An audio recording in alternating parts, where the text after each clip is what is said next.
Welcome to smart education X Y Z. आज हम बच्चों कक्षा 10 का जो सामाजिक विज्ञान का पेपर है वो 17 मार्च को होने वाला है, उसके बारे में डिस्कस करेंगे। तो बच्चों ये जो हमारा मॉडल पेपर है ये शेखावटी मिशन का मॉडल पेपर है, यानी एग्जाम की दृष्टि से बहुत ही ज़्यादा इम्पोर्टेंट है। आज से पहले जो 2 एग्ज़ाम हुए हैं कक्षा 10 के हिंदी और इंग्लिश का, उसमें बहुत सारे प्रश्न इसमें से पूछे गए हैं, यानी जैसे प्रश्न इसके अंदर दे रखे थे वैसे के वैसे प्रश्न एग्जाम के अंदर आए हैं। तो बच्चों ये बहुत ही ज़्यादा इम्पोर्टेंट होने वाला है। कंप्लीट वीडियो देखें, साथ ही इसके जितने भी प्रश्न हैं सभी का आंसर आपको देखने को मिलेगा। चलो स्टार्ट करते हैं आज की वीडियो। तो बच्चों आज का पहला सवाल है, जर्मनी को एक स्वतंत्र राज्य घोषित किया गया था। तो बच्चों वो 1871 के अंदर किया गया था। आयु के आधार पर नए जलोढ़ को किस नाम से जाना जाता है? तो उसको बाघर के नाम से जाना जाता है। भारतीय वन्य जीव संरक्षण अधिनियम कब लागू किया गया था? तो बच्चों ये 1972 के अंदर लागू किया गया था। क्वेश्चन नंबर 4 है, कर्ज लेने के लिए कर्जदार निम्नलिखित में से किसका उपयोग गारंटी के लिए करता है? तो बच्चों यहाँ पर आंसर होगा सार्थक ऋणाधार। अगला है, किस क्षेत्र के उत्पादक कच्चे माल को परिष्कृत वस्तुओं में परिवर्तित करते हैं? तो बच्चों यहाँ पर अगर इसकी बात करें तो द्वितीय उपभोक्ता। देश का कितना प्रतिशत विदेशी व्यापार समुद्री मार्गों द्वारा होता है? तो बच्चों भारत का जो 95% व्यापार है वो समुद्र के द्वारा होता है। बेल्जियम में अधिकांश लोग किस भाषा को बोलते हैं? तो बच्चों कौन सी भाषा बोलते हैं? तो डच भाषा का प्रयोग करते हैं। अगला क्वेश्चन है, निम्नलिखित में से संघ सूची का विषय नहीं है? तो बच्चों यहाँ पर जो हमारी शिक्षा है वो संघ सूची का विषय नहीं है। जाति पर आधारित सामाजिक विभाजन जिस देश में किया जाता है, तो बच्चों वो देश हो जाएगा हमारा यहाँ पर भारत हो जाएगा। अगला है, निम्नलिखित में से किस देश में एक दलीय व्यवस्था है? तो बच्चों अगर इसकी बात करें एक दलीय की, तो बच्चों यहाँ पे जो चीन है उसके अंदर एक दलीय व्यवस्था है। अगला है क्वेश्चन नंबर 11, लोकतांत्रिक व्यवस्था आधारित होती है? तो बच्चों क्वेश्चन नंबर अगर हम 11 की बात करें तो इसका आंसर होगा सारे के सारे सही है। राजनीतिक समानता पर, राजनीतिक विषमता पर, न्यायपूर्ण वितरणता पर।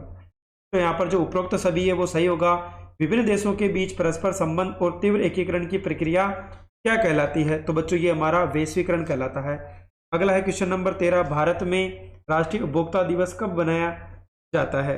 तो बच्चों अगर हम बात करें इसकी तो ऑप्शन नंबर बी यानी 24 दिसंबर को बनाया जाता है। भारत में किस राज्य में स्थायी वनों के अंतर्गत सबसे अधिक क्षेत्र है? तो बच्चों ये हो जाएगा हमारा मध्य प्रदेश, ब्रिटेन। अगला क्वेश्चन है यहाँ पर क्वेश्चन नंबर बच्चों की ब्रेटन वुड्स सम्मेलन में किस संस्था की स्थापना की गई थी? तो बच्चों अगर हम इसके आंसर की बात करें तो अंतर्राष्ट्रीय मुद्रा कोष की स्थापना की गई थी। अगला सवाल है बच्चों 16 नंबर का, निम्नलिखित में से नए युग का पहला प्रतीक कहा जाता है? तो बच्चों कपास को। गुटनबर्ग ने पहली पुस्तक कौन सी छपी थी? तो बच्चों अगर इस पुस्तक की बात करें तो बाइबल होगी। संवाद कौमुदी का प्रकाशन किसके द्वारा किया गया था? तो बच्चों यहाँ पर जितने भी ऑप्शंस है वो सारे ही गलत है। यहाँ पर सही आंसर होना चाहिए था बच्चों राजा राम मोहन राय। क्या होगा बच्चों यहाँ पर राजा राम मोहन राय इसका सही उत्तर होगा। चलो अगला है बच्चों खालिस्तान है, उनको भी देख लेते हैं। पहला है, वियना सम्मेलन की मेजबानी 1805 में किसने की थी? तो बच्चों मेटरनिश ने की थी। किसने की थी? मेटरनिश के द्वारा इसकी की गई थी। अगला है बच्चों कि भारत में किस्म की कॉफी पैदा होती है? तो बच्चों अरेबिका किस्म। कौन सी हो जाएगी? अरेबिका किस्म की कॉफी पैदा होती है। अगला है, को राष्ट्र का आर्थिक बैरोमीटर कहा जाता है? तो बच्चों अंतरराष्ट्रीय व्यापार। क्या आ जाएगा बच्चों यहाँ पर? अंतरराष्ट्रीय व्यापार। अंतरराष्ट्रीय व्यापार को राष्ट्र का आर्थिक बैरोमीटर कहा जाता है। अंतिम वस्तुओं व सेवाओं के निर्माण को इस्तेमाल की जाती है? तो बच्चों यहाँ पे हो जाएगी मध्यवर्ती वस्तुएं। कौन सी हो जाएगी? मध्यवर्ती वस्तुएं अंतिम वस्तुओं और सेवाओं के निर्माण में इस्तेमाल की जाती है। में तीव्र उन्नति में वैश्वीकरण की प्रक्रिया को उत्प्रेरित करती है? तो बच्चों यहाँ पर हो जाएगा हमारा तकनीकी। ठीक है। अगला है, लोकतांत्रिक शासन व्यवस्था में सर्वाधिक सुरक्षित है?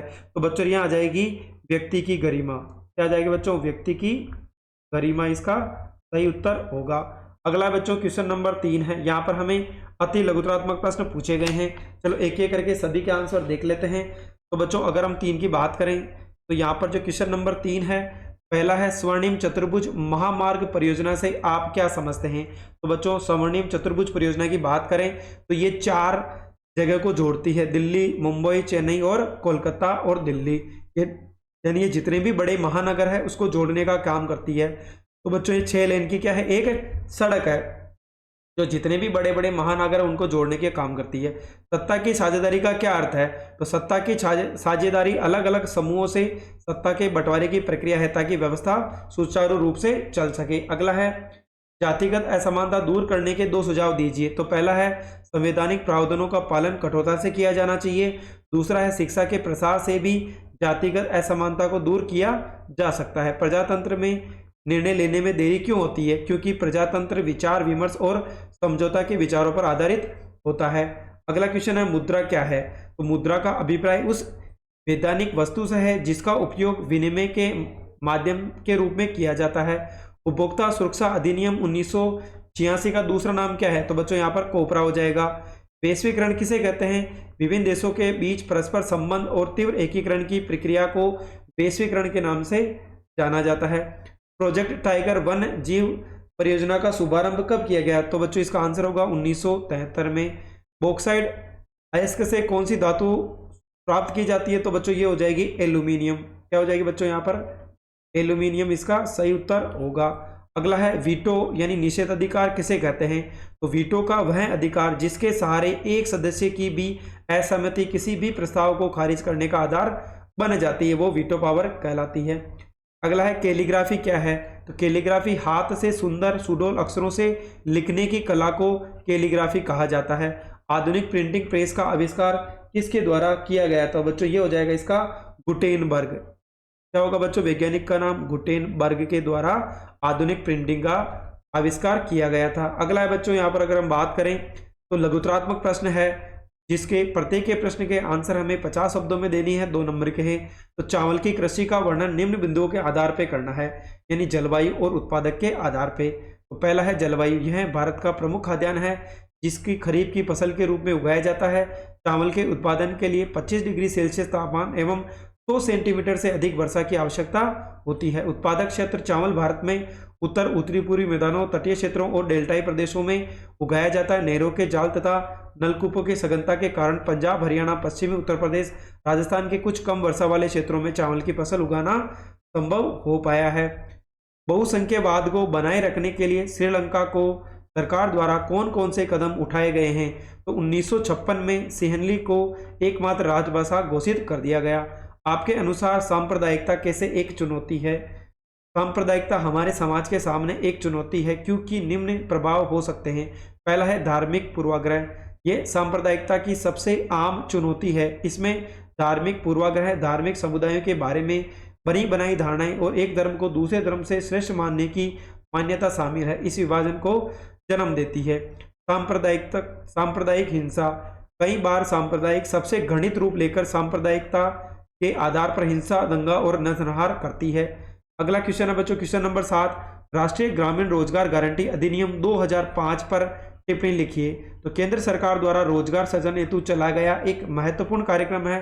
अंतर्गत उन सभी लोगों जो काम करने में सक्षम है जिन्हें काम की जरूरत है को सरकार द्वारा ग्रामीण क्षेत्रों में वर्ष में 100 दिन के रोजगार की गारंटी दी गई है। यदि सरकार रोजगार उपलब्ध कराने में असफल रहती है तो वह लोगों को बेरोजगार भत्ता देगी। इसके अंतर्गत उन कामों को वरीयता दी जाएगी जिनमें भविष्य में भूमि से उत्पादन बढ़ाने में मदद मिलती हो।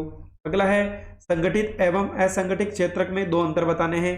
तो असंगठित क्षेत्र से आशय उन छोटी मोटी एवं बिखरी इकाइयों से है जो अधिकांशतः राजकीय नियंत्रण से बाहर होती है, जबकि संगठित क्षेत्र उस उद्यम या कार्य के स्थान से है वहाँ रोजगार की अवधि नियमित होती है, सरकारी नियमों एवं विनियमों का पालन करना होता है। असंगठित क्षेत्र में रोजगार की शर्तें अनियंत्रित होती है, जबकि संगठित क्षेत्र में रोजगार की शर्तें नियंत्रित होती है। अगला है बच्चों जर्मनी के एकीकरण को समझाइए। तो बच्चों जर्मनी एकीकरण से पहले जर्मनी बहुत सारे राज्यों में बटा हुआ था। जब प्रसा के सिंहासन पर विलियम प्रथम बैठा उसी समय में जर्मनी का एकीकरण शुरू हो गया। विलियम प्रथम ने बिस्मार्क को अपना प्रमुख मंत्री नियुक्त किया। जर्मनी के एकीकरण में बिस्मार्क का बहुत बड़ा योगदान है। जर्मन संघ के उदारवादी मध्य वर्ग के लोग 1848 में फ्रैंकफर्ट संसद में मिलते हैं। इनका मकसद जर्मन को एक राष्ट्र बनाना था, लेकिन उनकी ये योजना असफल हो गई। इस योजना को राजशाही और फौज की ताकत ने मिलकर दबा दिया। प्रसा के प्रमुख मंत्री बिस्मार्क ने जर्मन संघ के एकीकरण के लिए आंदोलन का नेतृत्व किया। 7 वर्षों के दौरान ऑस्ट्रिया, डेनमार्क और फ्रांस 3 युद्धों में प्रसा की जीत हुई और एकीकरण की प्रक्रिया पूर्ण हुई। क्वेश्चन नंबर 10 है, विकास के लिए धारणीयता, सतत पोषणीय महत्वपूर्ण क्यों है? इसको स्पष्ट कीजिए। तो बच्चों, विकास का वह स्तर जो भावी पीढ़ी पर बिना बोझ डाले प्राप्त किया जाता है, सतत विकास एवं धारणीय विकास कहलाता है। तीव्र आर्थिक विकास से प्राकृतिक संसाधनों का अत्यधिक दोहन से प्राकृतिक संसाधन समाप्त हो जाएंगे, जिससे भविष्य के सभी देशों का विकास खतरे में पड़ जाएगा। दूसरा है, तीव्र औद्योगिकरण से पर्यावरण एवं पारिस्थितिकी को नुकसान पहुंचता है, जो प्रदूषण का कारण बनते हैं एवं भविष्य में प्राकृतिक संतुलन को बाधित करते हैं। अगला है, भारत में बहुराष्ट्रीय कंपनियों की भूमिका को स्पष्ट कीजिए। तो विदेशी निवेश में वृद्धि, इससे उद्योगों की स्थायी स्थापना, जिससे निवेश बढ़ा। नवीन तकनीकी का आगमन, ये कंपनियां नवीन तकनीकी का प्रयोग करती है, जिससे श्रम एवं समय दोनों की बचत होती है। रोजगार में वृद्धि, नए उद्योगों की स्थापना से युवाओं को रोजगार के नवीन अवसर प्राप्त होते हैं। अगला क्वेश्चन है बच्चों, बहुत इंपॉर्टेंट है, बांगर व खादर में अंतर स्पष्ट कीजिए। तो बच्चों, बांगर है कि पुराना जालोड तथा अर्थात पुरानी जलोढ़ मृदा की बांगर के नाम से जाना जाता है। बांगर मृदा में कंकर ग्रंथियों की मात्रा ज्यादा होती है। खादर, नया जलोढ़ अर्थात नई जलोढ़ मृदा को खादर के नाम से जाना जाता है। खादर मृदा में बांगर मृदा की तुलना में ज्यादा महीन कण पाए जाते हैं। अगला सवाल है, आयात शुल्क क्या है? तो बच्चों, अगर हम आयात शुल्क की बात करें तो हमारे किसी दूसरे देश से आने वाली चीजों पर वसूल किया जाने वाला शुल्क आयात शुल्क कहलाता है। यह शुल्क या कर उस जगह लिया जाता है जहां से वह चीज आती है, यानी सीमा पर, बंदरगाह पर, हवाई अड्डे पर। अगला है बच्चों, दीर्घ उत्तरीय प्रश्न है, 2 शब्दों में आंसर करना है। प्रत्येक प्रश्न 3 नंबर का है। भारतीय संघीय व्यवस्था की समीक्षा कीजिए। तो भारत की संघीय व्यवस्था को भारतीय संविधान नियंत्रित करता है। संघीय व्यवस्था में दोहरा शासन, एक केंद्रीय शासन और दूसरा प्रांतों का शासन। संघीय व्यवस्था में संविधान द्वारा शक्तियों का बंटवारा केंद्र और राज्य के बीच किया गया है। दोनों ही सरकार अपने अपने अधिकार क्षेत्र में स्वतंत्र होती है। संघीय व्यवस्था में केंद्र और प्रांतों में आपसी विवादों को निपटारा करने के लिए संविधान में मौलिक प्रावधानों की सुरक्षा के लिए एक स्वतंत्र और सर्वोच्च न्यायपालिका की स्थापना की गई है। भारत में संघीय व्यवस्था के तहत राष्ट्रपति कार्यकारी संघ का नेता होता है। संघीय व्यवस्था में संविधान के मौलिक प्रावधानों के किसी एक स्तर की सरकार अकेले नहीं बदल सकती। ऐसे बदलाव दोनों स्तर की सरकारों के सहमति से होता है। अथवा का प्रश्न है, संघवाद क्या है? संघवाद की महत्वपूर्ण विशेषताओं को बताइए। संघवाद का मतलब है बच्चों, संघवाद शासन की वह प्रणाली है जिसमें सत्ता का विभाजन केंद्रीय प्राधिकार और सरकार की अंगीभूत इकाइयों के मध्य होता है। भारत में संघवाद का स्वरूप, पहला है राज्यों का संघ। भारत में अपनी आंतरिक विविधता को ध्यान में रखते हुए विभिन्न राज्यों के संघ का गठन किया गया है। दूसरा है त्रिस्तरीय शासन व्यवस्था। भारतीय संविधान के मूल रूप से 2 स्तर की शासन व्यवस्था पाई गई है, संघ या केंद्र सरकार, दूसरी है राज्य सरकार। बाद में स्थानीय शासन को संस्थाओं के तीसरे स्तर के रूप में संविधान में मान्यता दी गई, यानी केंद्र, राज्य और स्थानीय शासन। शक्तियों का विभाजन, भारतीय संविधान में स्पष्ट रूप से केंद्र और राज्य सरकारों के मध्य विधायी अधिकारों की 3 शक्तियों के 3 सूचियों के द्वारा विभाजित किया गया है, संघ सूची, राज्य सूची और समवर्ती सूची। न्यायपालिका की सर्वोच्चता, भारतीय संघीय व्यवस्था में न्यायपालिका स्वतंत्र व सर्वोच्च शक्तियों के रूप में बंटवारे में संबंध में कोई विवाद होने पर उसकी फैसला सर्वोच्च न्यायालय में होता है। 5वां है समस्त राज्यों को बराबर अधिकार प्राप्त नहीं, जैसे असम, नागालैंड, मिजोरम अन्य राज्यों के मुकाबले विशेष अधिकार दिए गए हैं। अगला है बच्चों, यहाँ पे क्वेश्चन नंबर 15 है, कार्य सहायता समूह, स्वयं सहायता समूह क्या है? स्वयं सहायता समूहों की कार्यविधि को विस्तार से बताइए। तो बच्चों, पहला है स्वयं सहायता समूह गरीबों के लिए स्वपोषित वित्त व्यवस्था। इसमें एक विचार ग्रामीण क्षेत्र के गरीब, विशेषकर महिलाओं को छोटे एवं स्वयं सहायता समूह में संगठित करने, उनकी बचत पूंजी को एकत्रित करने का आधारित है। स्वयं सहायता समूह में एक दूसरे के पड़ोसी 15-20 सदस्य होते हैं जो नियमित रूप से मिलते हैं तथा बचत करते हैं, जिससे उद्देश्य बचत पूंजी को एकत्रित कर अपने समूह के सदस्यों को कम ब्याज पर ऋण उपलब्ध करवाना तथा प्रति व्यक्ति बचत अपनी क्षमता के अनुसार, प्रति व्यक्ति आय के अनुसार 1 या 2 वर्ष पश्चात SHG समूह बैंक से ऋण लेने योग्य हो जाते हैं, जिसका उद्देश्य बैंकों द्वारा ऋण समूह के नाम पर दिया जाता है, जिसका सदस्यों को स्वरोजगार के अवसरों पर सृजन करना है। इसकी सबसे बड़ी विशेषता महिलाओं को आर्थिक रूप से आत्मनिर्भर बनाना है। सामाजिक विषयों के प्रति चर्चा करते हुए एक समाज को एक नई दिशा में प्रदान करना है। अगला बच्चों अथवा का प्रश्न है, निम्नलिखित बिंदुओं पर टिप्पणी करनी है। वस्तु विनिमय दोष और मुद्रा के कार्य। तो आवश्यकताओं का दोहरा सहयोग वस्तु विनिमय प्रणाली को देखने को मिलता है। वस्तु विनिमय प्रणाली में मुद्रा का उपयोग किए बिना वस्तुओं का विनिमय होता है। वस्तु विनिमय प्रणाली में ऐसे व्यक्ति को ढूंढता है जो उसकी अतिरिक्त वस्तु लेकर उसे इच्छित वस्तु दे सके। उदाहरण के लिए किसान गेहूं बेचकर जूते खरीदना चाहता तो उस दिशा में व्यक्ति ढूंढना पड़ेगा जो उसे गेहूं देकर जूते देवे। यह वस्तु विनिमय प्रणाली कठिनाई अर्थात दोष है। अतः मुद्रा आवश्यकताओं के दोहरे सहयोग की जरूरत को समाप्त कर देती है। दूसरा है बच्चों, मुद्रा मूल्य के मापन का कार्य करती है। मुद्रा के रूप में विभिन्न वस्तुओं एवं सेवाओं के मध्य का निर्धारण किया जाता है। मुद्रा विनिमय का एक साधन माध्यम है, ये आसानी से स्वीकार्य है। जिस व्यक्ति के पास मुद्रा होती है वह इसका विनिमय किसी भी वस्तु या सेवा खरीदने के लिए आसानी से कर सकता है। इसके प्रत्येक व्यक्ति भुगतान मुद्रा के रूप में लेना पसंद करता है। उदाहरण, एक किसान बाजार में गेहूं बेचकर घरेलू आवश्यकताओं की पूर्ति खरीदने के लिए गेहूं से प्राप्त मुद्रा का प्रयोग करता है। अगला है बच्चों क्वेश्चन नंबर 16 है, बहुराष्ट्रीय परियोजना से होने वाले लाभ तथा हानियों को विस्तार से बताइए। बहुराष्ट्रीय परियोजनाओं से होने वाले लाभ, इन परियोजनाओं के अंतर्गत बने बांधों से बाढ़ों पर नियंत्रण तथा मृदा पर संरक्षण अंतर्गत बने बांधों, इन बांधों के जलग्रहण क्षेत्रों में योजनाबद्ध तरीके से वृक्षारोपण कर अन्य भूमि पर विस्तार किया जाता है जिससे पारितंत्र के संरक्षण में सहायता मिलती है। दूसरा है, बांधों के पीछे बने जलाशयों में मछलियों के बीज तैयार किए जाते हैं। इन परियोजनाओं से पेयजल तथा कृषि हेतु सिंचाई की सुविधा मिलती है तथा जल विद्युत पैदा की जाती है जिससे घरेलू और औद्योगिक विद्युत की पूर्ति की जा सके। इसकी हानियां क्या क्या है बच्चों, तो जलीय प्राणियों के आवास में समस्या आती है। बाढ़ के मैदानों में जलाशय बनाने का वनस्पति नष्ट हो जाती है। बांधों के कारण स्थायी समुदाय का बड़े पैमाने पर विस्थापन होता है। इसकी भूमि एवं आजीविका के साधन छिन जाते हैं। सिंचाई सुविधाओं से गंभीर पारिस्थितिकीय परिणाम हो रहे हैं। बांधों के कारण भूकंप आने की संभावना बढ़ जाती है। जल जनित बीमारियां तथा प्रदूषण फैलता है। जलाशयों में तलछट जमा होने से वे स्वयं बाढ़ों का कारण बन जाते हैं। अथवा का प्रश्न है, यदि आप राजस्थान के अर्ध शुष्क क्षेत्रों में निवास करते हैं तो वर्षा जल संग्रहण किस प्रकार करेंगे। हम राजस्थान के अर्ध शुष्क क्षेत्रों में जल वर्षा संरक्षण निम्न प्रकार से करेंगे। तो बच्चों, खादीन एवं जोहड़, तो राजस्थान के अर्ध शुष्क और शुष्क क्षेत्रों में खेतों में वर्षा के जल को एकत्रित करने के लिए गड्ढे बनाए जाते हैं जिससे भूमि की सिंचाई की जा सके, संरक्षित जल को कृषि के काम में प्रयुक्त किया जा सके। राजस्थान के जैसलमेर जिले में खादीन तथा अन्य क्षेत्रों में जोहड़ इसके उदाहरण है।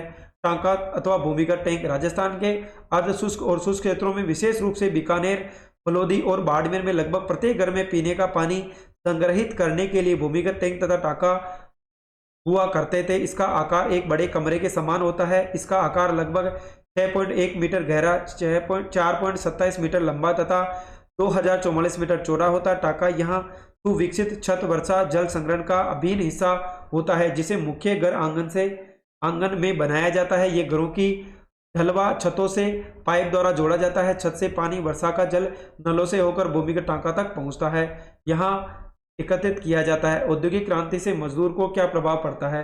तो बच्चों, जैसे ही नौकरियों की खबरें गाँवों में पहुंची, बड़ी संख्या में लोग गांवों से शहरों की ओर आए परंतु शहरों में उचित रोजगार नहीं मिल सका। कई मजदूरों को मौसम के अनुसार काम मिला परंतु नियमित काम और वेतन की कमी देखने को मिली। 19वीं सदी की शुरुआत में वेतन में तो सुधार आया परंतु मजदूरों की हालत वैसे ही बनी रही। इसका प्रमुख कारण समय समय पर बढ़ती कीमतें तथा वेतन की मिलता था, लेकिन कीमतें अधिक होने के कारण सामान कम ही खरीद पाते थे। साथ ही बेरोजगारों की आशंका भी। मजदूर नई प्रौद्योगिकी से गणना करते थे। उसका मानना था कि वेतन बढ़ने से कोई सुधार नहीं हुआ, इसका कारण नई प्रौद्योगिकी ही है। परिणाम स्वरूप महिला मजदूरों ने भी सूत काटने वाली नई मशीनों का विरोध करना शुरू कर दिया। अथवा का सवाल है, अमेरिका द्वारा युद्ध का भारतीय कपास के निर्यात पर क्या प्रभाव पड़ा। जब इंग्लैंड में कपास उद्योग विकसित हुआ तब कच्चा कपास अमेरिका से आयात किया जाता था। इसमें भारतीय कपास की बहुत मांग कम थी परंतु 1860 के दशक में बाद इंग्लैंड के कपास उद्योग को कपास आयात बंद हो गई। इसका कारण अमेरिका में शुरू होने वाला गृह युद्ध था। अतः ब्रिटेन ने भारत से कच्चा कपास आयात करना शुरू कर दिया। इस प्रकार भारत से कच्चे कपास के निर्यात में वृद्धि हुई। परिणाम स्वरूप भारतीयों को कपास उगाने हेतु प्रोत्साहित किया। ईस्ट इंडिया कंपनी ने भारतीयों को पेशगी करते हुए उगाने की खेती करने को कहा था। क्वेश्चन नंबर 18 है बच्चों, निबंधात्मक प्रश्न है, 250 शब्दों में आंसर करना है। प्रत्येक प्रश्न 4 नंबर का है। सविनय अवज्ञा आंदोलन का सविस्तार वर्णन कीजिए।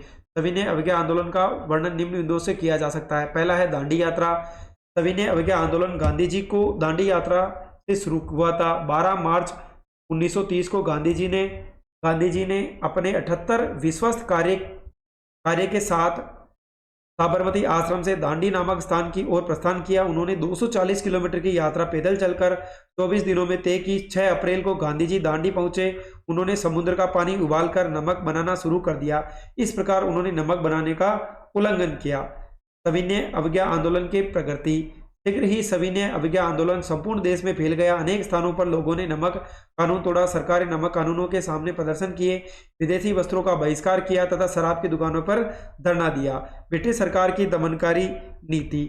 ब्रिटिश सरकार ने सविनय अवज्ञा आंदोलन को कुचलने के लिए दमनात्मक नीति अपनाई। अप्रैल 1930 में जब अब्दुल गफ्फार खान को गिरफ्तार किया गया तो गुस्साई बेड़ा सशस्त्र बर्तरबंद गाड़ियां और पुलिस की गोलियों पर सामना करते हुए सड़कों पर उतर आए। बहुत सारे लोग मारे गए। गांधी इरविन समझौता। मार्च 1931 को गांधी जी तथा वायसराय लॉर्ड इरविन के बीच एक समझौता हो गया जिसे गांधी इरविन समझौता कहते हैं। इस समझौते के अनुसार गांधी जी लंदन में होने वाले द्वितीय गोलमेज सम्मेलन में भाग लेने के लिए सहमत हो गए। इसके बदले में सरकार ने राजनीतिक बंदियों को रिहा करना स्वीकार कर लिया। अथवा का सवाल है, असहयोग आंदोलन के कारण। तो जनवरी 1921 में गांधी जी के नेतृत्व में असहयोग आंदोलन शुरू हुआ। इस आंदोलन के निम्नलिखित कारण थे। करों में वृद्धि। व्यय की पूर्ति के लिए ब्रिटिश सरकार ने करों में वृद्धि की सीमा शुल्क भी बढ़ा दिया तथा आयकर नामक कर शुरू कर दिया। मूल्यों में वृद्धि। प्रथम विश्व युद्ध के दौरान मूल्यों में अत्यधिक वृद्धि, जिसके फलस्वरूप जनसाधारण का जीवन निर्वाह करना बहुत कठिन हो गया था। तीसरा है गांवों में सैनिकों की जबरन भर्ती। प्रथम विश्व युद्ध के दौरान गांवों में सैनिकों को जबरन भर्ती किया गया, जिसके कारण ग्रामीण क्षेत्रों में लोगों में तीव्र आक्रोश प्राप्त हुआ। गांधी जी को निराशा। प्रथम विश्व युद्ध में गांधी जी ने अंग्रेजों की आर्थिक और सैनिक सहायता इस आशा से की कि ब्रिटिश सरकार भारतीयों को स्वराज प्रदान करेगी। रॉलेट एक्ट 1919 में ब्रिटिश सरकार ने रॉलेट एक्ट पारित किया। जलियांवाला बाग हत्याकांड। अमृतसर में जलियांवाला बाग हत्याकांड ने असहयोग आंदोलन को जन आंदोलन में बदल दिया। खिलाफत आंदोलन। गांधी जी ने खिलाफत आंदोलन का समर्थन किया। खिलाफत आंदोलन से असहयोग आंदोलन को बढ़ावा मिला। गांधी जी की असहयोग अवधारणा। अपनी प्रसिद्ध पुस्तक हिंद स्वराज में महात्मा गांधी ने यह अवधारणा दी कि भारत में ब्रिटिश शासन भारतीयों के सहयोग से ही स्थापित हुआ है और यह शासन इसी सहयोग के कारण चल पा रहा है। अगर भारत के लोग अपनी सहयोग वापस ले तो साल भर के भीतर ब्रिटिश शासन बह जाएगा और स्वराज की स्थापना हो जाएगी। अगला है बच्चों 19 नंबर का प्रश्न है, राजनीतिक दल क्या है? भारत में राजनीतिक दलों के सुधारने के लिए क्या क्या उपाय किए जाने चाहिए? तो राजनीतिक दल लोगों का एक समूह होता है जो चुनाव लड़ने एवं सरकार में राजनीतिक सत्ता हासिल करने के उद्देश्य से कार्य करता है। ये संपूर्ण राष्ट्र के हितों को ध्यान में रखकर कुछ नीतियां एवं कार्यक्रम तय करता है। अधिकांश लोग राजनीतिक दलों की आलोचना करते हुए नजर आते हैं। अपनी लोकतांत्रिक व्यवस्था एवं राजनीतिक जीवन की प्रत्येक बुराई के लिए वे दलों को जिम्मेदार मानते हैं। इसके अतिरिक्त सामाजिक व राजनीतिक विभाजनों के लिए भी दलों को दोषी बनाया गया है। भारत में राजनीतिक दलों को सुधारने के लिए किए गए प्रयास। दल बदल पर रोक। विधायकों सांसदों को दल बदल करने से रोकने के लिए संविधान में संशोधन किया गया। कानून के अनुसार अपना दल बदलने वाला सांसद अथवा विधायक को अपनी सीट भी गंवानी पड़ेगी। देश में इस कानून के लागू होने से दल बदल की घटना में कमी देखने को मिली है। चुनाव लड़ने वाले प्रत्येक उम्मीदवार द्वारा शपथ प्रस्तुत करना। भारत में सर्वोच्च न्यायालय ने राजनीति में धन और अपराधियों के प्रभाव को कम करने के लिए एक आदेश जारी किया। इस आदेश के तहत चुनाव लड़ने वाले प्रत्येक संपत्ति के साथ साथ अपनी खिलाफ चल रहे या किसी चल रहे आपराधिक मामले का विवरण एक शपथ पत्र के माध्यम से प्रस्तुत करना अनिवार्य कर दिया है। तीसरा है चुनाव आयोग द्वारा उठाए गए कदम। चुनाव आयोग ने सभी राजनीतिक दलों के लिए आदेश जारी किया कि वे संगठनात्मक चुनाव कराएं, आवश्यक रूप से आयकर रिटर्न भरें। अथवा का सवाल है, राजनीतिक दलों के समक्ष कौन कौन सी चुनौतियों का वर्णन करें? तो बच्चों पहला है, राजनीतिक दलों के समक्ष आंतरिक लोकतंत्र की कमी एक प्रमुख चुनौती है। समस्त विश्व में यह प्रवृत्ति बन गई है कि समस्त शक्ति एक या कुछ एक नेताओं के हाथ में सिमट जाती है। दलों के पास न तो सदस्यों की खुली सूची होती है, न ही नियमित रूप से संगठनात्मक बैठकें होती। इसके अतिरिक्त आंतरिक चुनाव भी नहीं होते हैं। कार्यकर्ताओं से वे सूचनाओं का साझा भी नहीं करते। सामान्य कार्यकर्ता दल में चल रहे हलचलों को अनजान बना रहते हैं। वंशवाद की प्रवृत्ति, भारत में अधिकांश राजनीतिक दलों के समक्ष यह प्रमुख चुनौती है। जो लोग बड़े नेता होते हैं वे अनुचित लाभ तो अपने नजदीकी लोगों, विशेषकर अपने परिवार के लोगों को आगे बढ़ाते हैं। अनेक दलों में उच्च पदों पर हमेशा एक ही परिवार के लोग आते हैं। धन एवं अपराधी तत्वों की बढ़ती घुसपैठ, चूंकि समस्त राजनीतिक दलों की चिंता चुनाव जीतने की होती है, अतः इसके लिए वे कोई भी जायज नाजायज तरीका अपनाने से भी परहेज नहीं करते हैं। वे ऐसे ही लोगों को चुनाव में उतारते हैं जिनके पास अधिक पैसा है या अधिक पैसा जुटा सकते हैं। कई बार राजनीतिक दल चुनाव जीत सकने वाले अधिकारियों का भी समर्थन करते हैं, उनकी मदद लेते हैं। राजनीतिक दलों के मध्य विकल्पहीनता की स्थिति, आधुनिक युग में राजनीतिक दलों के मध्य पास मतदाताओं को देने के लिए सार्थक विकल्प की कमी है। सार्थक विकल्प देने के लिए विभिन्न दलों की नीतियों में अंतर होना चाहिए। पिछले कुछ वर्षों से विभिन्न देशों में दलों के बीच वैचारिक अंतर कम होता जा रहा है। क्वेश्चन नंबर 20 है बच्चों, यहाँ पर हमें आणविक ऊर्जा संयंत्रों को भारत के मानचित्र में भरना है। तारापुर, कल्पकम, रावतभाटा और नरोरा है। तो चलो बच्चों, ये जो चारों स्थान हमें दे रखे हैं, चारों को हमें भारत के जो मानचित्र है उसके अंदर फिल करना है। चलो एक एक को देख लेते हैं। कौन सा क्षेत्र कौन से राज्य के अंदर स्थित है? तो बच्चों पहले की बात करें तो रावतभाटा राजस्थान के अंदर स्थित है, नरोरा यूपी के अंदर है, तारापुर महाराष्ट्र के अंदर है और कल्पकम तमिलनाडु के अंदर स्थित है। अगला है बच्चों क्वेश्चन जो इसका अथवा का है, निम्नलिखित खनिज क्षेत्रों को भारत के रेखांकित मानचित्र में फिल करना है। हजारीबाग, गया, गोवा और उड़ीसा, झारखंड, लोहा अयस्क।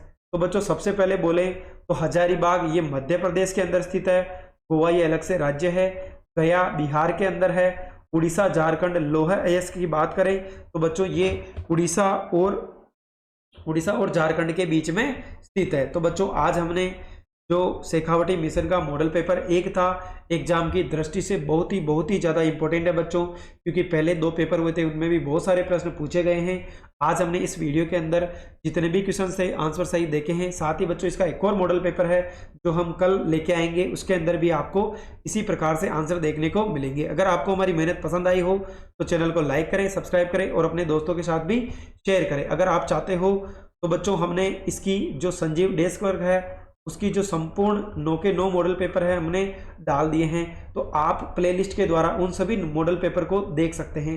Thank you so much.